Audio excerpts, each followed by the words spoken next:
Well, almost a week has passed, and I was getting over my misery of the Derby loss at the weekend. But I'm going to drag up those feelings of last Sunday because we have to look at them in a little bit more in depth. But that does bring up good feelings because I'm joined on the line by Alan Morrison as usual and Jico James as well. Guys, how are we? Yeah, good, thanks. Hanging in there. Thank you. Good to see you guys. Sleeping a wee bit better now, later on in the week?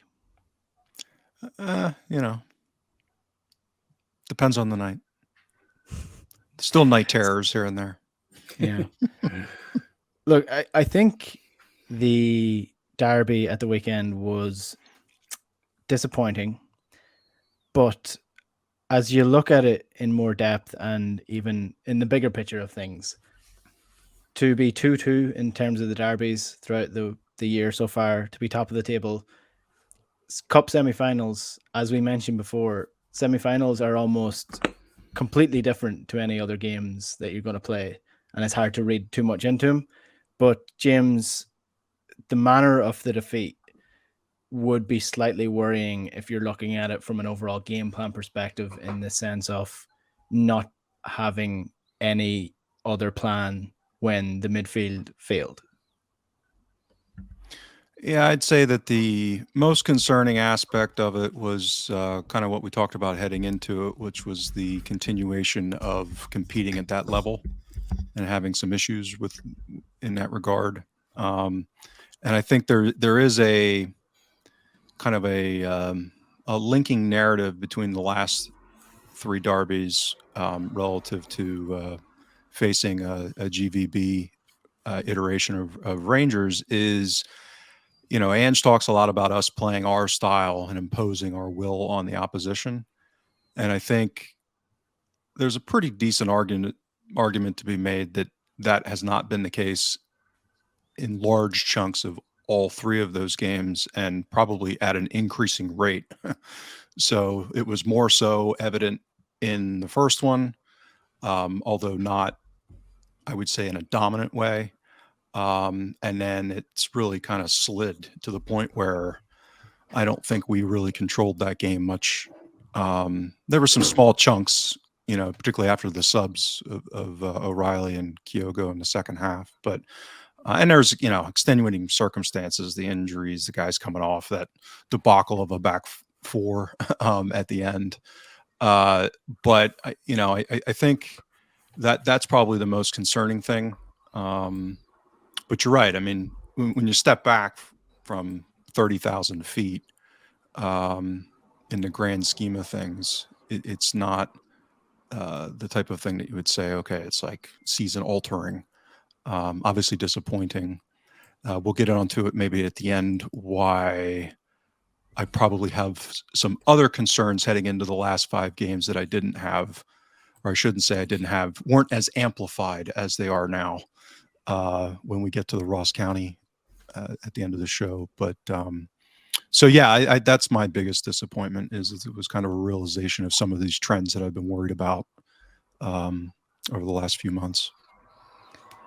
Alan, it was very much a almost come down to earth time for Celtic in certain aspects, in terms of even the squad depth. When we look at, Giakoumakis was out injured for this, Kyogo clearly wasn't fully fit coming off the bench. Then at fullback, the impact that our fullbacks getting injured had on the overall game, James Forrest and where he's at with his career. This is and has been a rebuild all season, but we very much saw there that the rebuild does have to continue regardless of what we think about, Ralston's season. Clearly a brilliant season, but we still need to build on him. Greg Taylor improving, but still need to improve on that. And when we take the links out of the chain, so to speak, we need to be replacing them with the identical part. Yeah, I mean, in some respects, there were no surprises in that the things that didn't go well are things that we've seen not go well, and under stress of a better opponent and a high pressure occasion, is more likely that these things that don't go well will manifest. So what they actually did was what we've talked about quite a lot in terms of increasingly teams are going to do, and what Ross County will do on Sunday, is they targeted Celtic's left flank with long balls. I mean, it wasn't kind of very original in that sense, but obviously they've got better players. They were piling balls over and onto Greg Taylor and Starfelt. Starfelt actually had a pretty good game, to be fair. Taylor, I think, was struggling under the pressure he was being put under, certainly in the first half. And it was playing for long balls, playing for free kicks, playing for set plays. It was what we see actually all the other SPFL clubs do. But as I say, implemented with better players. I think they were able to exert more control than obviously those clubs can do. What was interesting for me is that some of the Rangers attacking data, and I'm talking about volume stats here, in terms of possessions in the box, total number of shots, packing score, those kind of attacking type numbers, we've only really seen those against Leverkusen and Betis, but in 90 minutes, not 120. So they were matching. Those are two very good sides, and they were matching them with when they were given an extra 30 minutes, which is probably kind of where they probably are in European terms. But it was like playing. Guess what? It was like playing a pretty decent Europa League side. And as I say, they worked hard to stress Celtic where others have seen weaknesses already. And what was, I think, disappointing and a little bit surprising was that virtually none of the attacking players was able to impose themselves on the game in any meaningful way. When you've got 5 attacking players or 6 as Celtic, well, arguably, if you take away the 2 centre-backs, you could argue everyone else is kind of fairly attacking, or can be. Normally, 2 or 3 might have an average game, and you can kind of compensate for that in most league matches. But when every single attacking player fails to impose themselves on the game, then you're going to struggle. And some of Celtic's attacking output was really poor in terms of wastefulness. I mean, the shot accuracy was 10%, which is the worst of the season. In terms of just getting shots on target, that's the worst we've had. Our passing accuracy, 79%, was the worst of the season. So, fair play. They probably contributed to making us play badly in relative terms. But having said all that, when it came down to it, it was just a very, very, very close game. And had Carter Vickers, for example, scored, those stands would have emptied quicker than James's bowels after some dodgy chicken wings, and that's how narrow the margins were before we even get into some of the decisions that were made. And yeah. Well, we've spoken before on this podcast about Celtic and luck and how that plays a role in things, and positive and negative variance, and how Celtic have been getting a good bit of positive variance this year, but have probably earned that over the course of the season in terms of how well they've been playing. This is one of the games where it just didn't go for it. It just wasn't clicking for them. Decisions weren't going for them. Potentially had a penalty from a handball that would have been given another day. Carter Vickers puts that ball into the net instead of hitting the crossbar. These are just tiny little things. And I guess that's what, instead of trying to explain away the loss, I think that's what Ange Postecoglou was saying after the game when he said it was just a typical semi-final. Players were nervous. Sometimes that pass that would normally go to feet doesn't go to feet. Things didn't go their way. Decisions didn't go their way. And ultimately, if you don't play as well as you can against a team that's the same or nearly the same standard as you, the likelihood is you're probably going to lose that game over 90 to 120 minutes. And that's basically what happened. Yeah, I'm not sitting here excusing or saying we played well. I guess what I'm coming from is all I heard and read, after the final whistle was Celtic were abysmal and the Rangers were brilliant. And neither of those things were true. And equally, had those tiny margins gone the other way, Celtic were not brilliant and they weren't abysmal. Really. But yeah, it came down to, in extra time, two decisions where, if we were in England and using English VAR protocols, the Barisic handball is a penalty, and the winning goal is offside by a tiny, ball hair kind of thing. Now, I don't blame the officials for missing those two calls, because in real time it was almost impossible to tell with either of them. And and them's the breaks, right? I mean, Mhm. the refereeing conversation is a whole different conversation in the round, but those two key decisions, those big decisions, I don't blame the officials for not getting those. They're doing almost impossible to have spotted them, but they didn't go Celtic's way on the day, and Celtic didn't play well enough to make the talent deficit count, in their favour. And that's what we need to reflect on, and what Ange needs to reflect on. Mm-hmm. James, you wanted to come in there, did you? Yeah, I think it was fairly poorly played by both teams. Meaning that if you just, I think two players encapsulated it for both. I went in saying that McGregor and Hart kind of encapsulated the two sides seasons, and coming out of the game, I thought Jota and Kent encapsulated both teams, meaning that two incredibly talented, gifted, athletic wingers whose decision making is just abominable.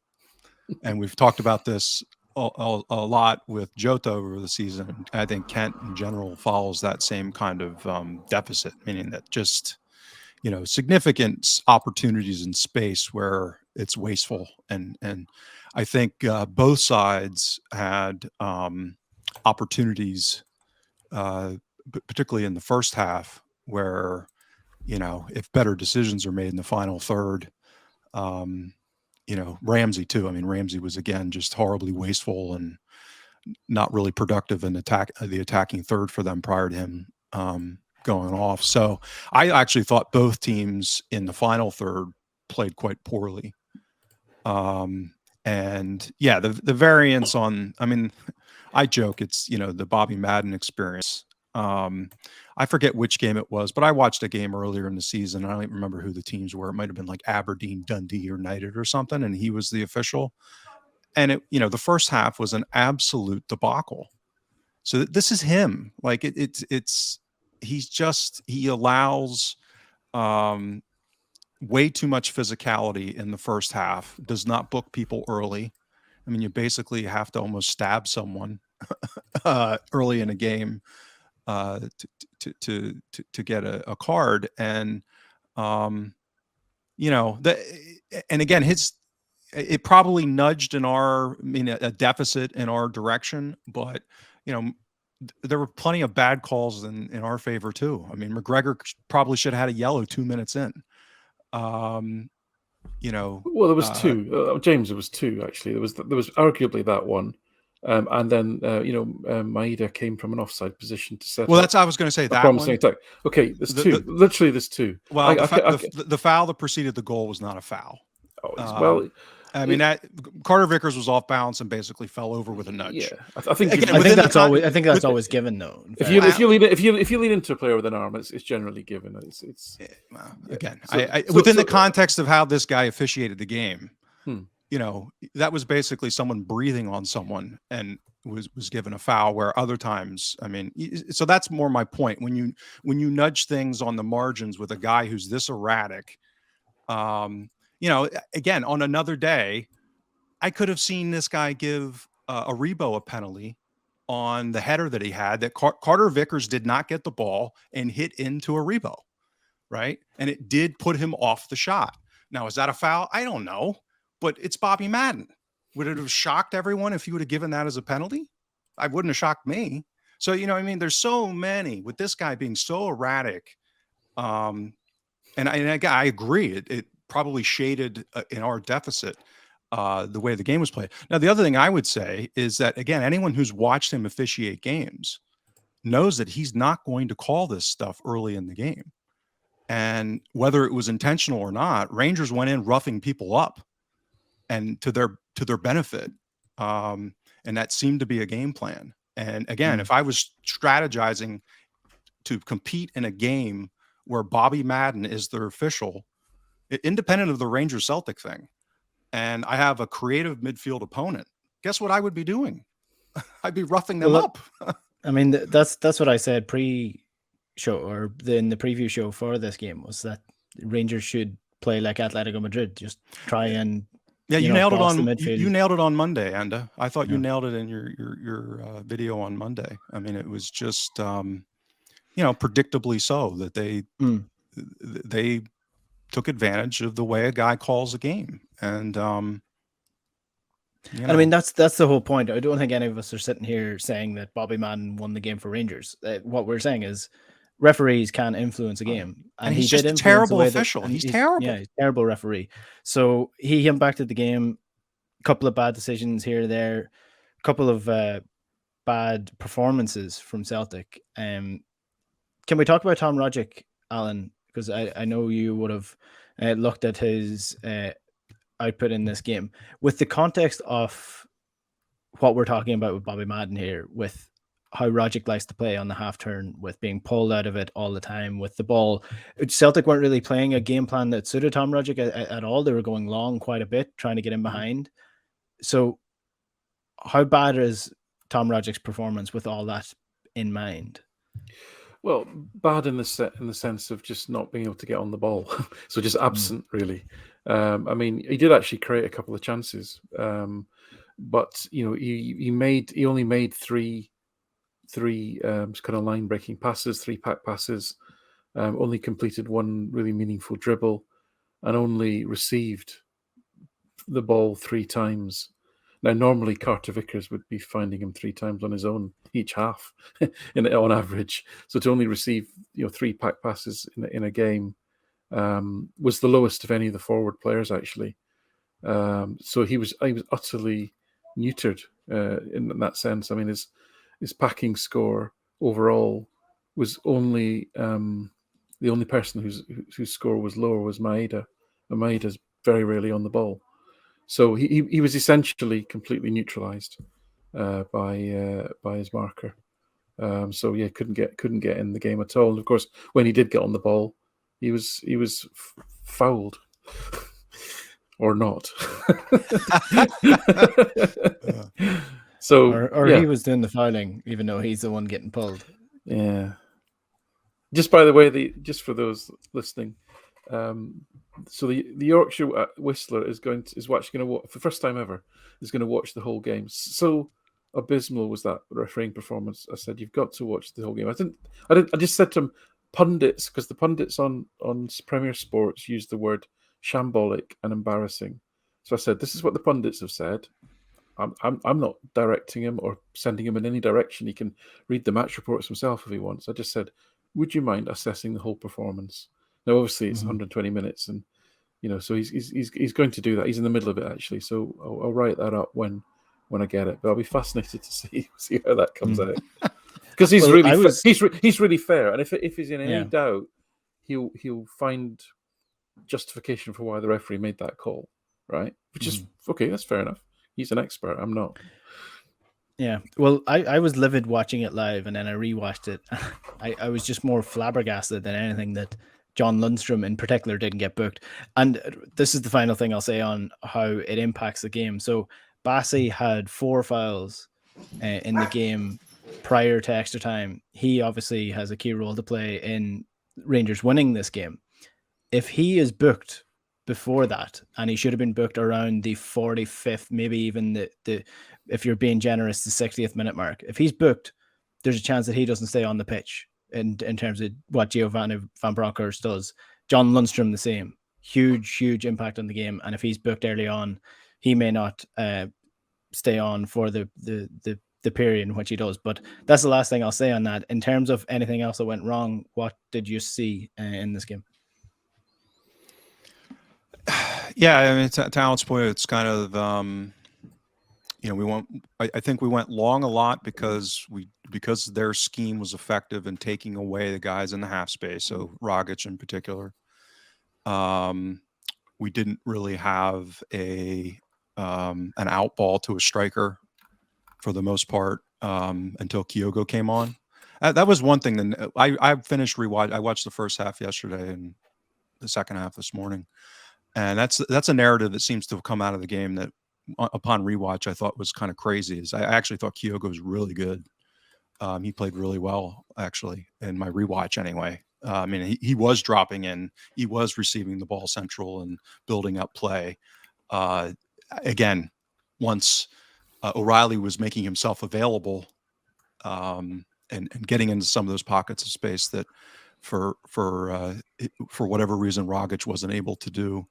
But it was build up play. Our back 4/5 with Hart really not being able to, with them man marking McGregor with Aribo.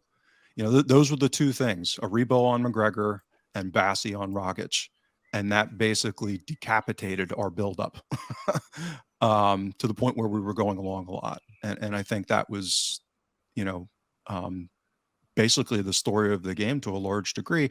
And then the last one, again, whether it was just a continuation of them with a sort of so-called cup keeper, or whether they've made a change, is I thought McLaughlin made a big difference in the game in helping neutralize our press a little bit, and coming for crosses and coming for balls out. There was a through ball that Abada had that was just a little overcooked, so to speak, early, that Maeda was coming onto, and I mean McLaughlin was out on that like an attack dog, whereas maybe McGregor's a step slower, or and that becomes more of a close play.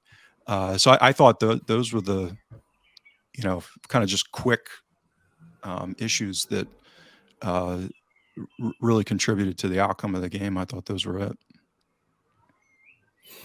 Yeah, it was just the wastefulness of the forwards. I mean, it's easy to criticize Jota because he was on the ball a lot, as always. And actually, nobody lost the ball in the final third more than he did. He lost it 11 times. Nobody was even close to that. The number of poor decisions. I mean, his average XG per shot was like 0.06. It was just horrible. But again, if you look at the total volume in terms of chances created, shots, he had the most shots. None of them were on target. But in his XG and what have you, the volume was there. Same with Kent, actually.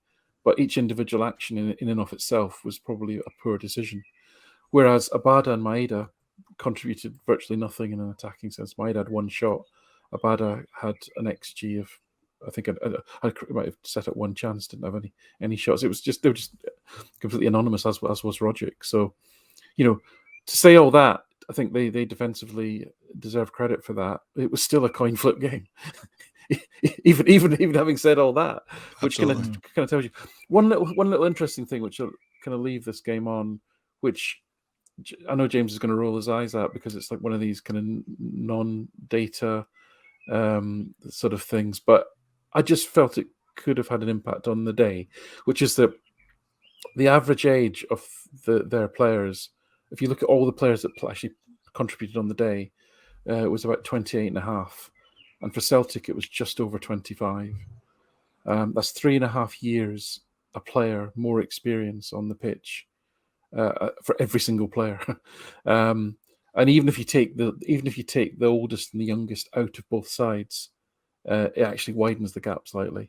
Now, and when we know that Hatate, although he's 23 years old, has probably got the footballing experience of a 20-year-old.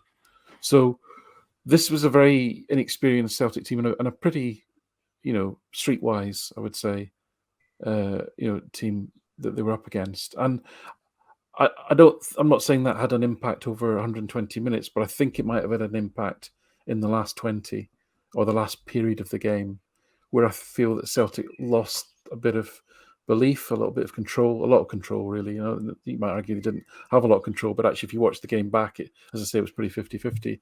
And they seem to just have that little bit more street smarts to close the game out. And that experience gap may have had something to do with it, right?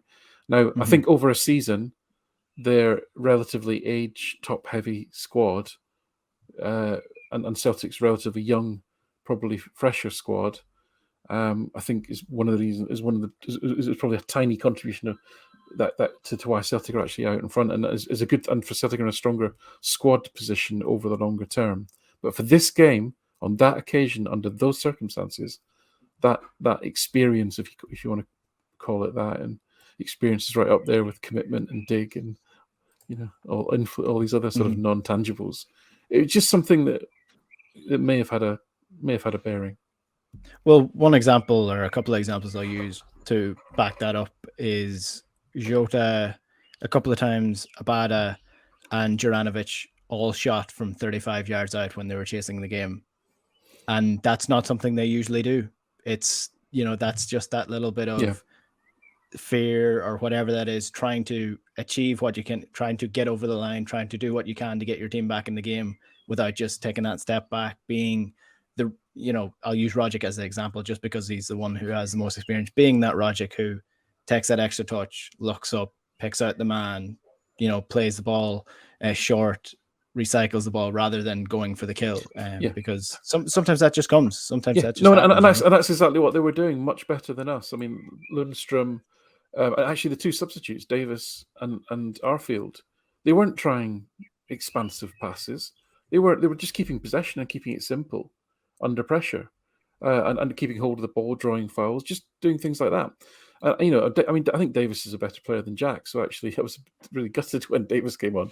Arfield's a big drop down on Aribo in normal circumstances, but fair play to Arfield. I mean, he played a good game, and as I say, he did the simple things well, and just made smart decisions under pressure when the game got to that critical moment, as opposed to the examples that you rightly gave. So I just think that had a little bit of an impact on the game.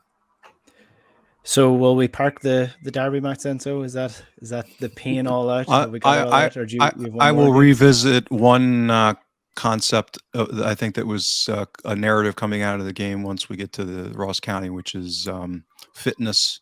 And I think the surprise that many had that we look like the tired team, maybe the consensus was, given them coming off that game on Thursday. So I'll park that until we get to the Ross County, because there's a broader thing I want to bring up. Okay, so for podcast listeners and for YouTube watchers, I'm going to put the derby breakdown up separately on YouTube. So if you want to get the rest of this, it will be available in a separate YouTube video on the Breakdowning channel. You can get that by subscribing to the channel. We're nearly at 5,000 subs, so please get us there by the end of the month. Hopefully we will. Well, so 5 games to go in the season now. Celtic 6 points clear. Ross County is up first. We did do a preview, and we will be previewing all these games separately to the Huddle Breakdown on the Breakdowning YouTube channel. We did it with Tino from the Celtic Exchange. So basically, we're going to be joined by loads of different pods from across the world, Celtic podcasters, to preview all these games separately to the Huddle Breakdown. So if you want to get them, you can subscribe to the channel and you'll get notified when they go live. So we'll start with the Ross County game then. Ross County are unbeaten at home since Celtic beat them with that Anthony Ralston late winner. They are going for Europe. They are a pretty decent side. They're playing better than they were earlier on this season. We did beat them 4-0 at Celtic Park, but Alan, I don't think that's going to be what's happening this weekend. I don't think it's going to be as easy as that game was. It probably won't be as easy. I mean, away from home, slightly tighter pitch, etc. Difficult to say. One of the things I was reflecting on today is that I think with Scotland, I think is it 5 places in Europe are up for grabs. Is that right? Have I got that right? I think there might be as many as 5 European spots to play for. Yeah, so, I think the 5th is a qualifying for Conference League or something, maybe. Something like that. Maybe. Yeah.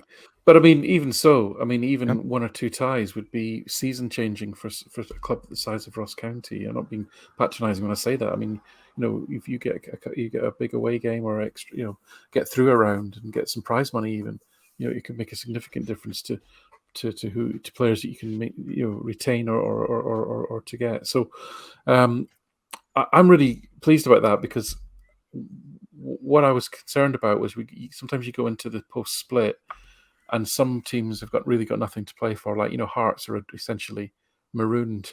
See what I did there? In 3rd place. And you sort of think, but they've got a Scottish Cup final to look forward to. They could be the only exception, really. But everyone else has got a lot to play for.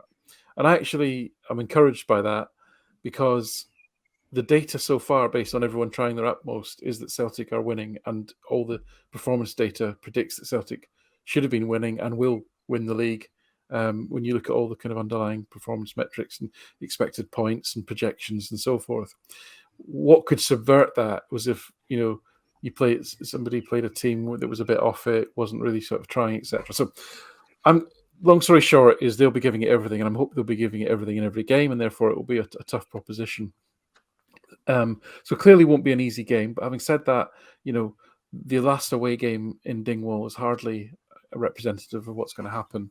I don't think a Celtic with a front three of Juranovic, Montgomery, and Abada is really an indication of how well or poorly Celtic will play on Sunday. I'm pretty confident of that. So, they are punching well above themselves. You've got to give them credit for that. We know what's going to happen. They're going to put, Jordan White up against Starfelt. They're going to launch balls at them. White's had a great 2 or 1.5 games against Starfelt in terms of being able to winning flick-ons and so forth, and they'll have Charles Cook and Hungbo running off of that. We've played this sort of team before. Again, we should win. I'll be interested to see from our perspective what if any repercussions out of Sunday are from an injury perspective, because I think Taylor, Ralston, Carter Vickers, Juranovic was probably the most worrisome. All went off with potentially muscle injuries. Now it could have been cramp, or it might have been anything too serious, but that's going to be the biggest concern. Obviously, 4 of those are in defensive areas, so that could be disruptive. But I'm actually more concerned that the attacking players regain some of their form than I am about defensively, because again on Sunday, that Carter Vickers, Starfelt, McGregor, that core defensive block that we have were the 4 best players on the pitch for Celtic, certainly. So I'm more concerned that we get some fluency back into the attacking third. Whether O'Reilly comes in, I hope he does. Whether Hatate gets rested, I don't think he will be. I don't think that's Postecoglou's way. Giakoumakis coming back would be good. I think the guy's in such good form. He's almost become season critical just because of what he gives to the team in terms of it just changes the whole pressing from the front dynamic. And I think if we can get Maeda back on the left and Giakoumakis back, I don't think their defenders would find that comfortable at all. In fact, they tore them to shreds, the pair of them at Celtic Park. So I think if we get those 2 back, I'm feeling comfortable. But then I was feeling comfortable on Saturday as well. So hey, read into that what you want. Rio Hatate had a few interesting comments that were translated, and basically he's feeling emotionally and physically exhausted at this point in time. He's already played a full season. Not the best game at the weekend, James. One thing I mentioned to Tino was we could potentially start with Turnbull. Well, not his best. We'll say not his best. Turnbull, we could potentially start with a midfield of Turnbull, Rogic, and McGregor with Kyogo up front, which would be a throwback to almost September time. Yeah, I wrote a piece this week. To me, it would be crazy if Matt O'Reilly is not, as Alan and I continue his fan club. I don't see how O'Reilly is not a locked-in starter for the remaining 5 games, or that he should be, assuming that he's fit. Who populates that second position, whether it's Nir Baton comes in at 6 and you bump McGregor forward, you play Turnbull, you play, that's probably one of those 2 would probably be my preference. Or even Hatate in there. I just think O'Reilly makes such a difference. But so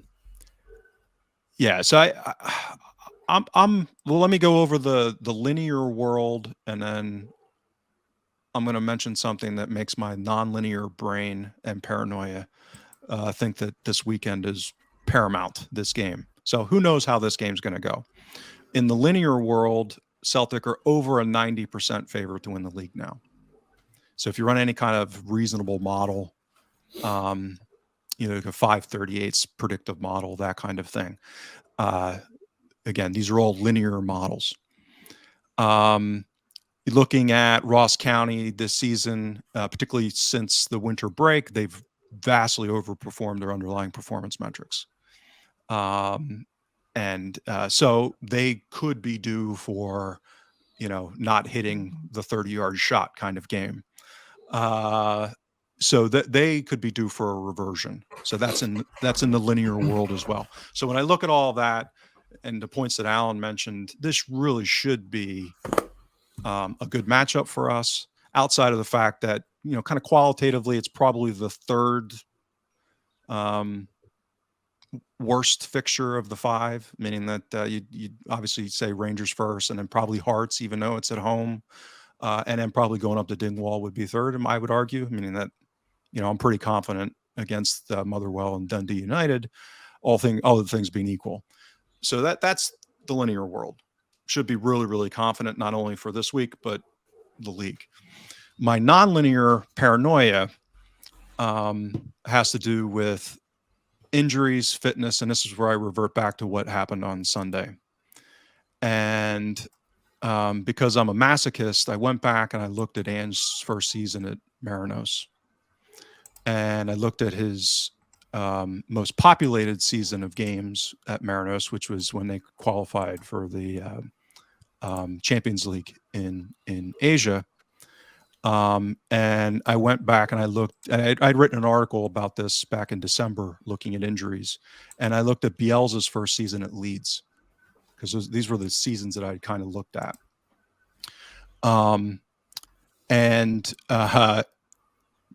Ange's first year at Marinos, they went 1-4 in their last 5. In the year where they were competing in the Champions League in Asia, they went 1-4 in their last 5, and Bielsa went 1-3-1 in his last 5 in that first season at Leeds. And the reason why I go through all of this is we've been talking about these injury issues and the cumulative effect of the style of play all season. And we saw evidence of that once again on Sunday, I would argue. If we're getting more injuries now, again, that was what a rash of late injuries hit Leeds in that season for Bielsa. Now, the difference between those analogs is that we're way better than our opposition than the relative teams were. I was going to ask that. Yeah. So again, I'm not saying that I'm taking 90% down to 50-50 coin flip. That would be ridiculous. I'm just saying that I think this weekend's game is really important, obviously, but I would say it's important in the sense that, if we do not win this game, I will officially get nervous. And particularly if it's accompanied by some of these other issues, a compounding of the red flags that started to show up the last couple of weeks, Giacomakis getting hurt, more of these soft tissue injuries coming back again. We kind of thought hopefully we were out of this issue because of the increase of depth coming out of the window and maybe dropping back on twice a week playing. But we're seeing it's rear its ugly head again here. So that's where I have concern, is that we, let's say Carter, we don't know. We'll find out more this week. But if Carter Vickers is out, if Juranovic is out and Carter Vickers is out, those kind of situations, and we, for whatever reason, however the game turns out, we end up with a draw on Sunday. That's where you start getting a sequencing of events that would make me nervous. So right now it's theoretical. I'm not saying I'm not confident or that we shouldn't be confident. It's just I can see a pathway here. If it was going to go bad, that's probably how it's going to happen, would be my thinking. Anything else in this game to look out for before we finish up then? I got a little nod that we might not see Juranovic. I think he went off with what looked like a soft tissue injury. He looked the worst of the. We may not see him again for the last 5 games. I believe Carter Vickers, Giacomakis, and Ralston are all good to go. Good. That's my understanding. Could be wrong. Good. Okay. Excellent. Well, we shall wait and see. Just for the podcast listeners and for those on YouTube, if you're getting confused, I have edited this part with the Ross County in with the Rangers game. So that is the one podcast. You're getting a double huddle breakdown special. It was supposed to come earlier on this week, so I've had to do a bit of a chopping. So this is the Rangers review and the Ross County preview. And there is a separate podcast and video, which should be live on the channel on Friday, which will be our picks for the player of the year, young player of the year, and transfer of the year as well. So if you want to get that, you can get them on our podcasts in iTunes and Spotify, or on the YouTube channel as well at Breakdown Inc. So you can subscribe there if you want to get all these. Alan, James, it's been a bumper day on a pretty depressing week, but you've managed to cheer my spirits up over the last couple of days. So thank you for that, as always. Yeah, thanks, guys. Yeah, thanks. Yeah.